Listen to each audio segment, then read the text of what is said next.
Gobierno de Navarra. Nafarroako gobernua.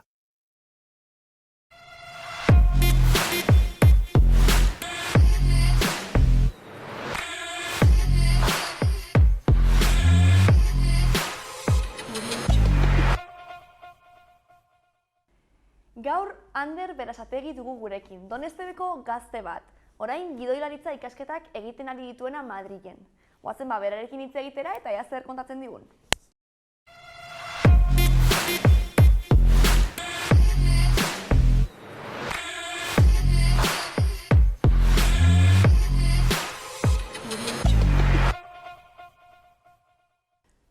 Ongi etorri, Ander?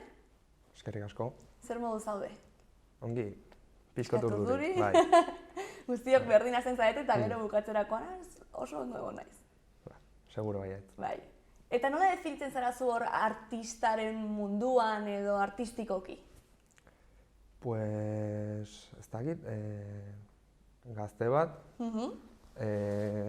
gidoi ikaslea, eta ez dakit ni sartu nintzen pixkot, pues, sentitzen nulako nire barrentatik kaleratzeko banula hori desio bat, ez? Banula zerbait kontatzeko munduri. Hori sentitzen dut, eta ni hala sentitzen naiz, oainik nire ahotsa aurkitu beharra dut, ez dut... Claro, bai. Ikasten zaudela indik lan, ez? Hori da.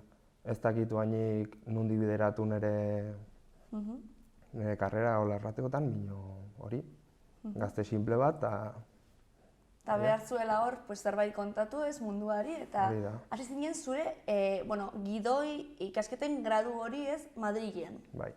Eta zinemara bideratuta bakarrik edo baita ere antzerki gidoi bat ere sortzeko kapaz izango zinateke? Pues, batxugu asignaturak daudela ere antzerkitara bideratuk, eta mino horiek hasitugu aurten. Bale. Así que guainik fisko rodaje falta dugu. Hortan, mino, bai, gustatuko ziten ere horti probatziare. Ez berdina izan behar da, ez? Ez da berdina igual kamara bat entzatez sortzea. Eta antzerki Bai, da hitz diferentia. Pertsonaian ingurun eta nola lan dut, zer erraten duten, zineman eta antzerkin, inbarra da diferentziazio bat, azkenin zineman zure pertsonaiak ezin dute erran sentitzen duten guzia. Claro, bai. Mino antzerkian erran barra dute, ze azkenin publiko baten antzinin zaude eta... Psikologia hori ez, modu ezberdinean jorratzen da. Bai. Eta txikitatik gustatu izan zaizu hor idaztea edo, zineman aritzea edo... Pues idaztia, ni hasi nintzen idazten bastante berandu.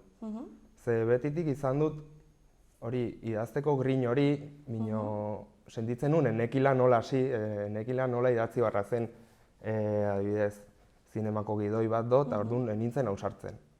Eta mino beti banun burun hori ze historia kontatu, ze nahi nunin, eta azkenin erran nuen, ez ditu behar dut hau, eta ber nola egiten den, ze ni sentitzen dut hau dela nire bidea. Eta zu behar zenukan hor historiak edo buruan, ez? Baina ez zenekien ez paperean edo nola idatzi? Hori da.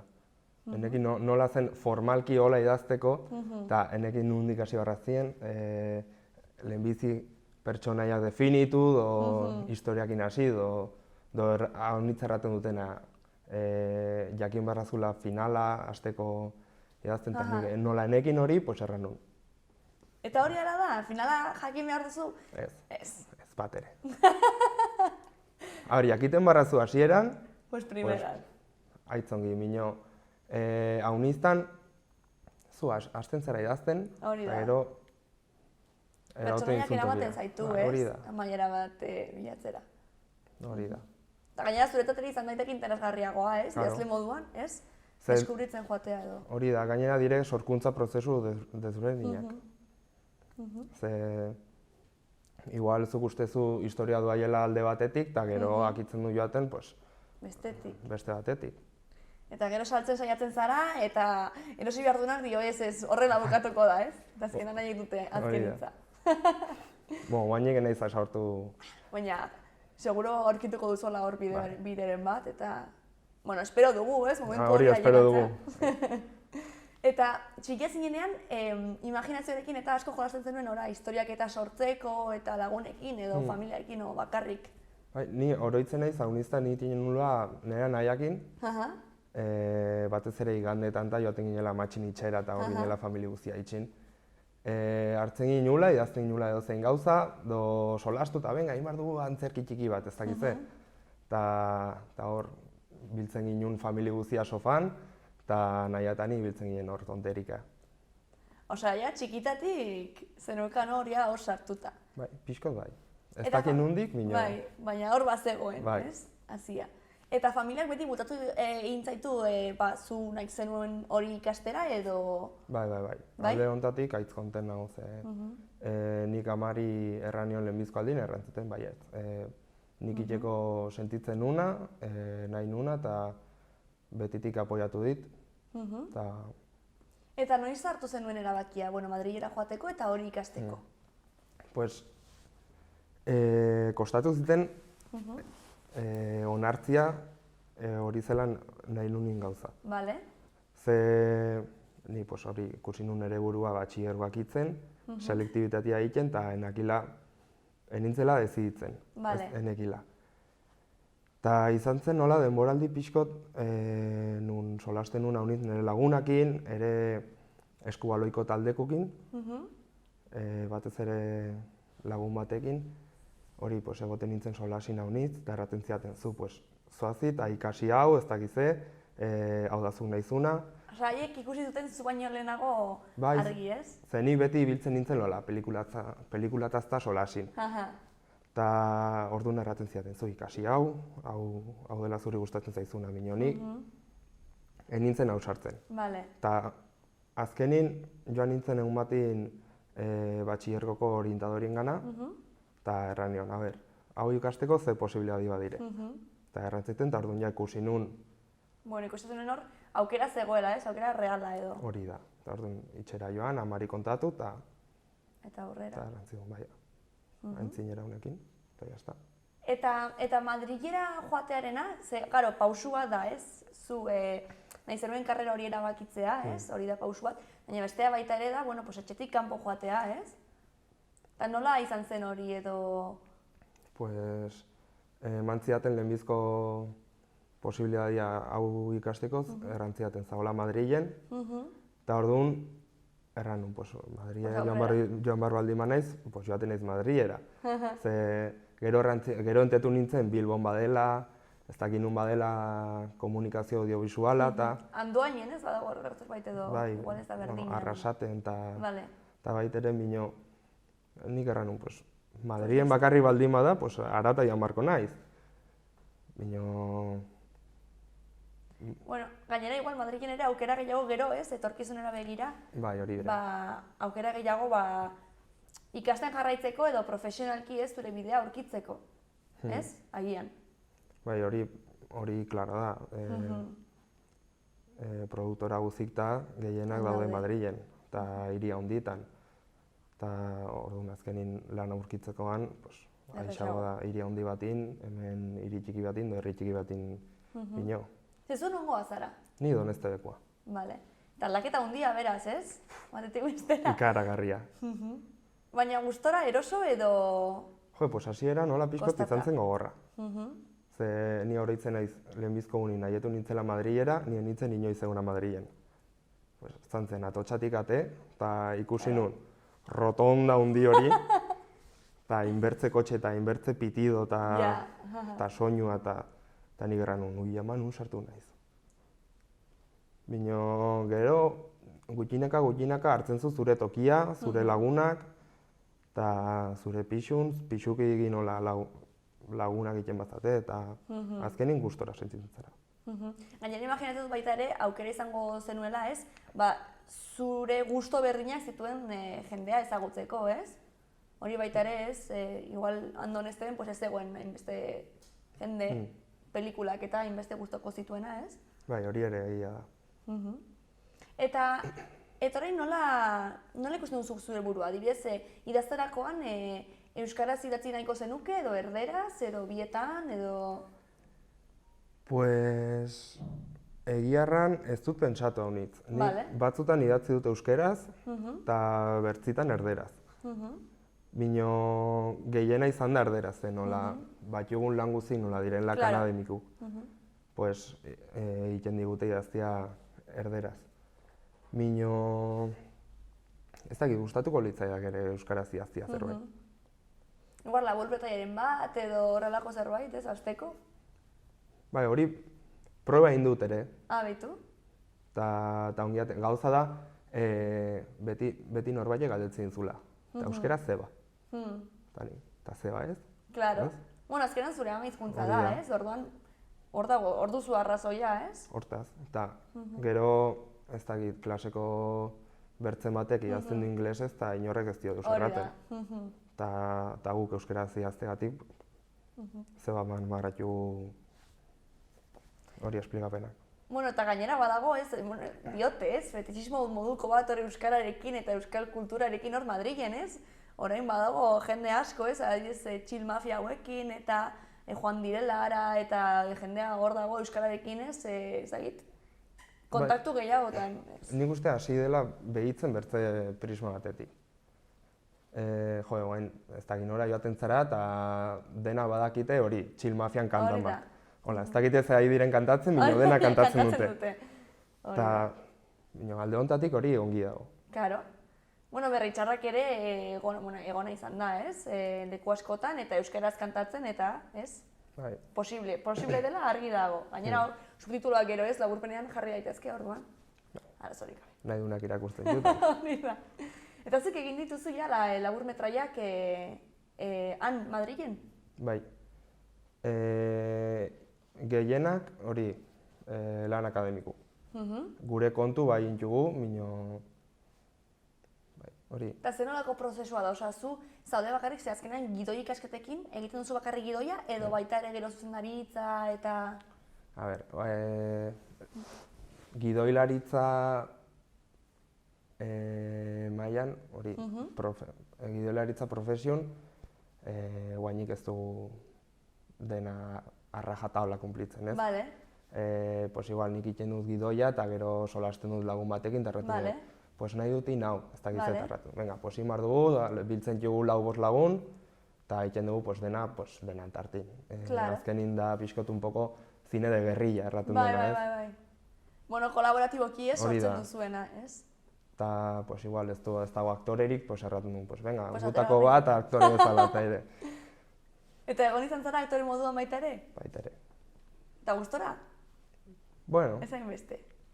inbar baldin bada egiten da, bino ez da gustuko duten zerbait ikia. Nahiago zu kamaratzean egotea edo. Hori da. Eta pelikulak asko gustoko dituzula diozu, eta imaginatzen dut baietz. Eta zein da zure pelikularik gustokoena edo...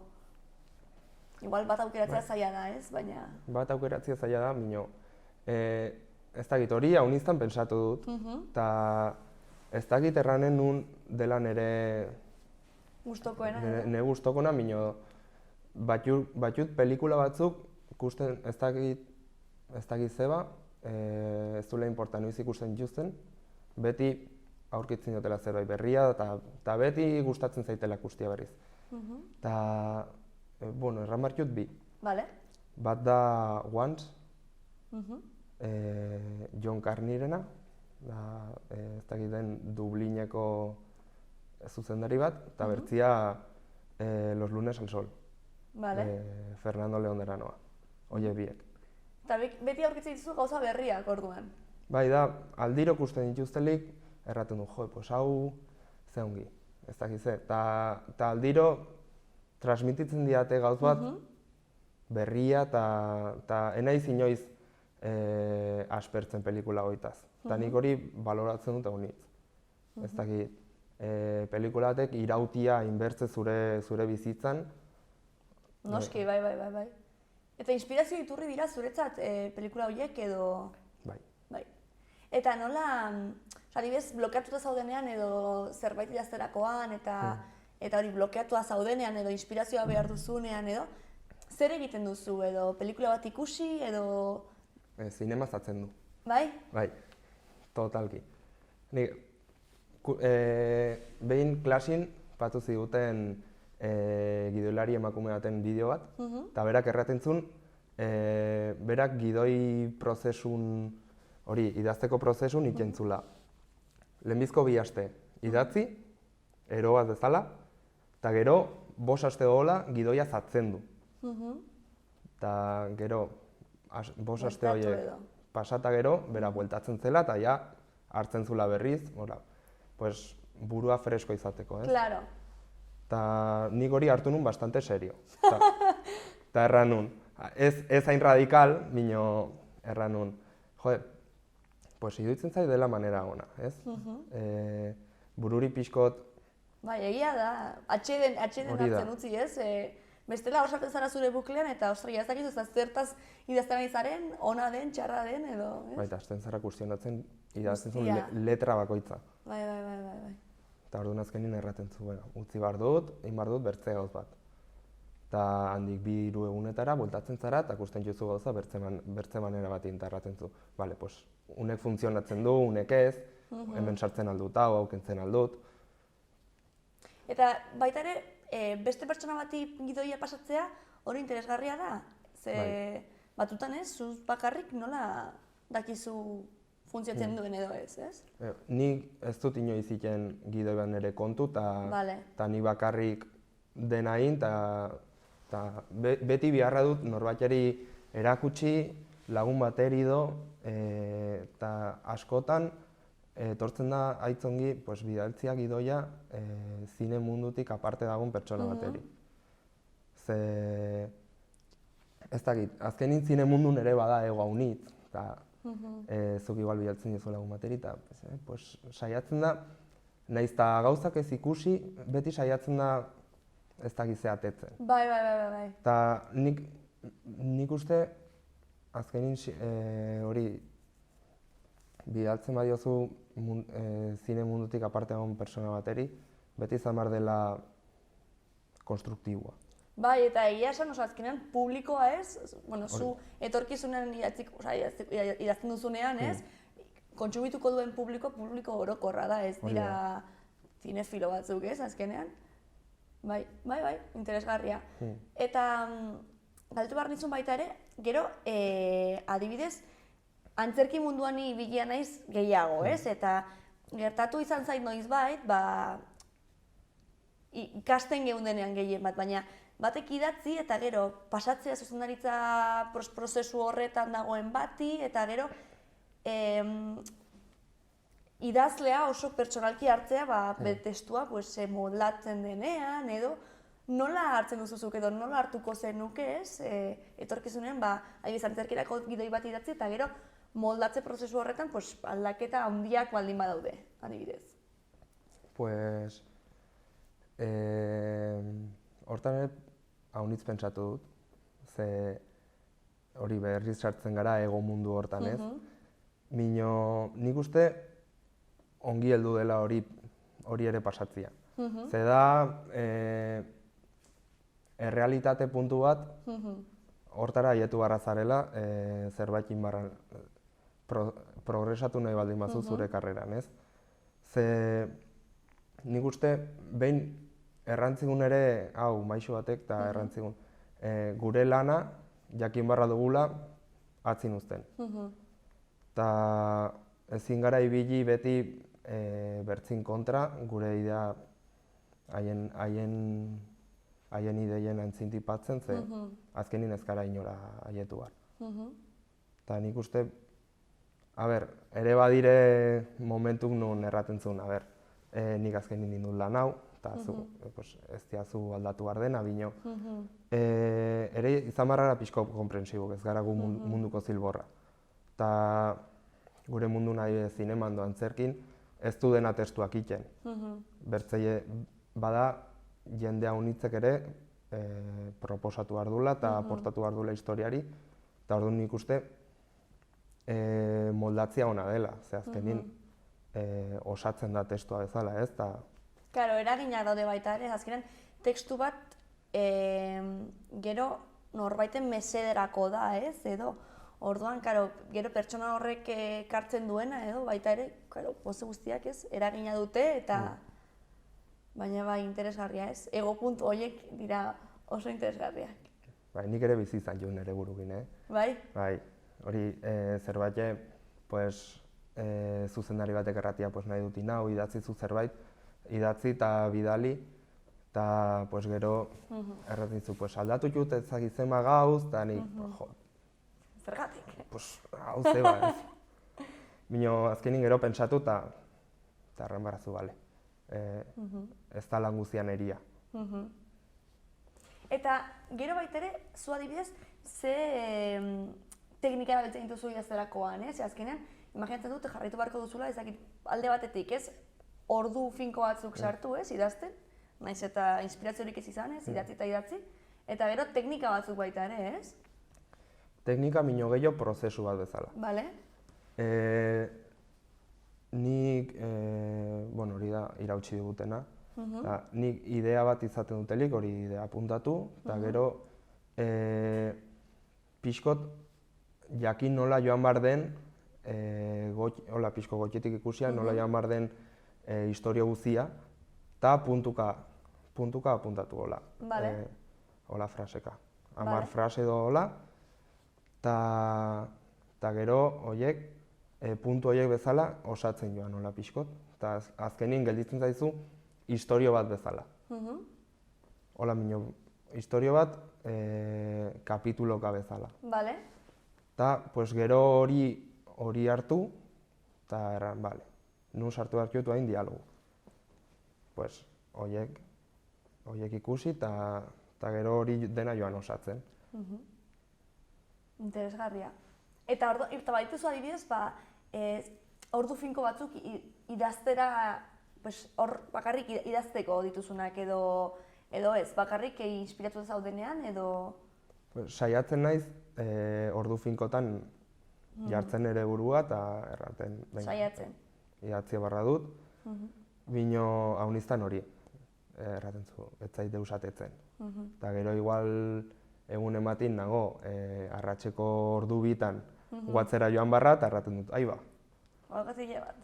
Eta ordu, taka, idaztera. Bino ere, etortzen zait aitzongi presiopin idaztia. Bai? Badago jendea baietz, beste jende batzuk blokeatzen direla ez, presioarekin, baina, bueno. Eta hori, igual, bidali barra du testo bat do gidoi bat ez dakiz eguneko, eta egoten naiz aste guztia deusin gabe, eta azken momentun, erratu mega patu harra naiz ja, eta presiopin atetzen zait dena. Interesgarria. Ez zait gustatzen hau nitzere hola lan ibiltzea. egitea, baina bai. Bueno, egia da, igual baita ere, batzutan gertatzen zaigu, ez? Uste dugula ez garela, osea, aste horretan ez dugula zer egin, baina igual ideia bazegoen hor, ez? Sukaldatzen. Bai, azkenin ere ibiltzen zara erratu guzin hortan pensari eta ematen dut buelta unitz, gauza da paperera pasatzia, eta nola pasatu. Eta COVID-aren asunto guzti hori zuri, bueno, imaginatzen Madrilen zeunden, ez? Eta nola eragin izan du, bueno, zure lan prozesuetan? Ze baita ere, ez dakit praktikak dituzuen edo, baina hori guztia bertan beratuko zen, ez?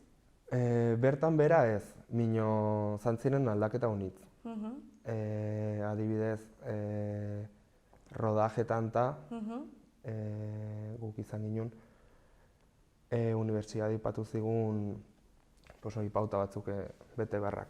Ezin ginen, igual 15 persona mino gehioko ekipuk egin, bakarrik ibiltzen altziren maskarilla gabe aktorik eta hola. Bino gu alde hortatik zan ginen suerta honitz. Azken finen utzi ziguten gure lana segitzen iten. Bino hori bai, hori pautakin. Eta bai egia da, COVID-aren egoera guzti hau ekarri dituela horrelako nahasketa batzuk ez antzerki eta zinema artean baita ere ez. Ez da gero zero egon zen Netflixen eta hartu zituzten antzerki tekstuak eta gero egin zituzten horrelako zinema moldaketa bat, baina ez zen zinema ez da ere, ez zen horrelako hibrido moduko bat. Eta horrelakoak interesgarriak iruditzen zaizkizu etorkizunera begira? Nik uste interesgarria izaten aldela hori, aigara lantzen holko zerbait, ez dakit nola te barde, izena du, ez dakit, intzuten Bartzelonako tipo batzuk nik uste inventatu hori izena dula el cine efimero. Eta nahasten jula, hori antzerkiko gauzak eta zinemako gauzak, eta azkenin da antzerki bat bezala, grabatua, eta zuzenin emititua, ez dakit, telebistan, do Twitchen, do YouTubeen, do hori ezoin mediotan. Eta ez dakit, nik uste zaten aldela alde batetik interesgarria, ze azkenin nahasten juzu modalidade horiek, bino ez diot ikusten etorkizun honitz, hori da. Osa, momentu baterako bai izan direla interesgarriak, baina gero etorkizunera begira normaltasun horretara bueltatzen garenean, zuk uste gauzak, jarraituko dutela normal, antzerkia normal, zuzenekoa eta zinema desberdin. Bai, nik uste dut azkenin zinema ikusi nahi duena, joanen da zinera, ikusiko du pelikula bat bere etxin, eta antzerkia ikusi nahi duena, joanen da antzerkia ikustera. Eta zuzen nahiago duzu, imaginatzen dut, orain arte aipatu dugun moduan igual zinema, edo, bai? Bai, ni zinema zalia. Eta zer aurkitzen duzu hor zineman harrapatu zaituena, edo? Ez dakit ze erran, hortan. Ez dakit, beti izan dut hola ikuspuntu romantiko bat bezala zinema. Nola kontatu zerbait hitzak ibili gabe, ez? Eta sensazio transmititu bakarrik personajin ekintzakin do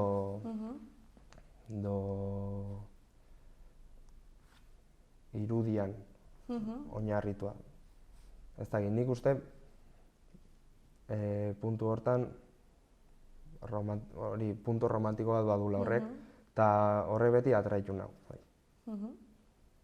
Eta orain adibidez etorkizunera begira nola ikusten duzu zure prozesua edo ze pauzu urte bat, karrera bukatu baino lehen, eta nola ikusten duzu edo nola hemendik 5 urtetara edo? Hemendik 5 urtetara lehenbiziko lana izatea. Nahiko nun batez ere karrera hasita ibiltzia serie diariatan. Bale. Oiek, kapitulo bat egunero emititzen duten serie horiek, hortan ibiltzia direla 20 personako gidoilari talde, eta hortan sartzia eta ikustia, lehenbiz ikastia nola joaten den industria eta nola funtziontzen duen hori profesional mailan sorkuntza prozesuk eta hola, eta baitere nik nire itxin nire proiektu personalak garatzia eta zortia baldin bada baten saltzia eta bertzeiten alden mino hori lanin eta batez ere ikasten. Adibidez, esan duzu, aipatu duzu, 20 pertsonako gidoi bat sortzeko, ez? Nola da hori? Nola sortzen da gidoi bat 20 pertsonaren artean? Ez da, serio horiek egiten dutena da, ez dituzte ibiltzen gidoilari guzik gidoi bat iteko. Lehenbiz, banatzen dire 20 personak 2 taldetan. Direla, estruktura egiten, 10 personak egiten dute kapitulun estruktura, eta bertze 10ek egiten dituzte dialogu. Eta, igual 10 pertsonatatik 2 hartzen dute kapitulo bat, eta hola. Eta egiten dute kapituloaren estruktura, eta gero estruktura egiten dute likan, bidaltzen diote estruktura hori dialogistari, eta haiek batzen diote dialogu pertsonaji bakotxari, eta gero bidaltzen dute gidoia egina. Eta orduan, 20 pertsona horiekin, igual egiten dute 10 gidoi, aste batin, eta hola joaten dira astero. Claro, emititzeko. Bale. Jo, eski, claro, azkenean, ez? Azkenean, badirudi ez, edo, nire imaginarioan edo, beti da pertsona bat, gidoi bakarra egiten, ez? Baina azkenean, kolaborazio asko dago, ez? Gero, sorkuntza prozesu horietan. Bai, zeske azkenin, gainera, pues hori telesailtan eta hola, ezin patu persona bat bakarrik idazteko, igual, Claro. 20 kapituloko temporada, ze azkenin Claro. erotu behar da tipua. Bai. Eta aukeratu beharko baldin bazenu bat, serieren bat, edo hor egunero emititzen horietako bat, asteko, lanean asteko, zein aukeratuko zenuke? Ez da berdina igual humorea jorratzen duen bat, edo drama, edo telenovela horietako bat, edo ez? Pues ez dakit. Igual zait, nun sartu. Claro, egia azkenan erran. ikasteko baita ere ez, Bai. berdin zaizu asteko. Igual manko ziten. Ba, hemen daukagu, bueno, arte eszenikoak sos, ez? Eta beti galdetzen diet gonbidatuei, ea sos ordez, ez? Azkenen arte eszenikoa badirudite, ez krisi konstante batean daudela, ez? Bai, COVIDak bai igual larritu duela egoera, baina bai oso prekario, lan prekarioak daude, baita ere erabiltzen da, bai, azkenean zu gustoko duzun zerbait denez, ez? Ba, igual, ba, egizu hau eta ez dizute ordaintzen, ez? Eta sos hori ordez, zer jarriko zenukezu? Arte eszenikoak baloratu, nik uste. Baloratu. Bale, hori ere agertu da, bai, gonbidatuen artean, ez? Eta baloratu zergatik dira garrantzitsuak? Ze azkenin arte eszenikoak eta antzerkia eta zinema eta literatura eta denak erakusten dute nolabait gure munduko egoera soziokulturala eta ere ematen digute egoera hontaz ikuspuntua unitz eta nik uste hori dela garrantzitsua jendik ikustia eta hola iteko kritika bat nola munduko egoreari eta baitere gu nola ibiltzen garen mundu hortan. Hori iteko kanpo kritika bat eta kritika barnera begira, hausnarketa pertsonala, ez? Ba, mila esker etortzeagatik, plazer hutsa izan da. Zorte hon zure proiektu guztietan. Esker mila. Eta egongo gara. Eskerrik asko.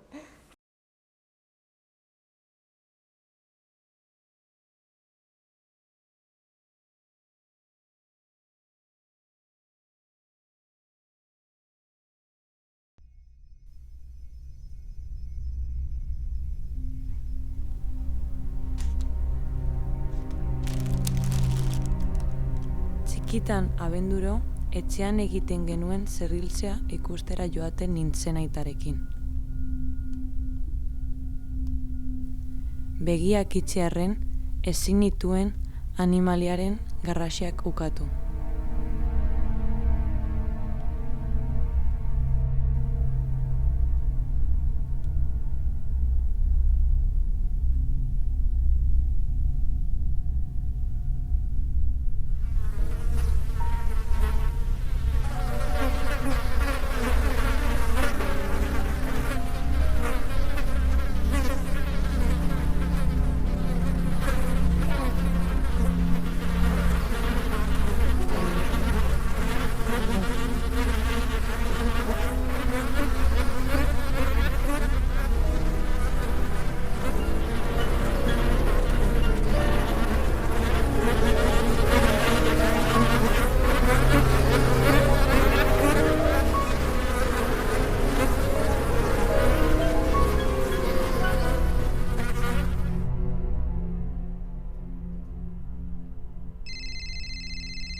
Bai? Iepa, amets, zer moduz? Litu gara gaur laguna zerbait hartzeko parkin. Ez dakit...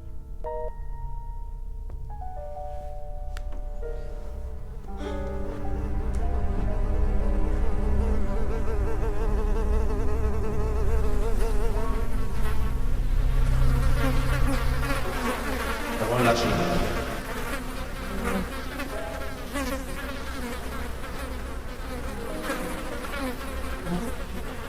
Zaitxo nahi.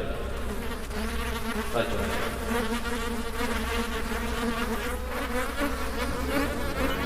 Egon latxi. Dagoen lasui.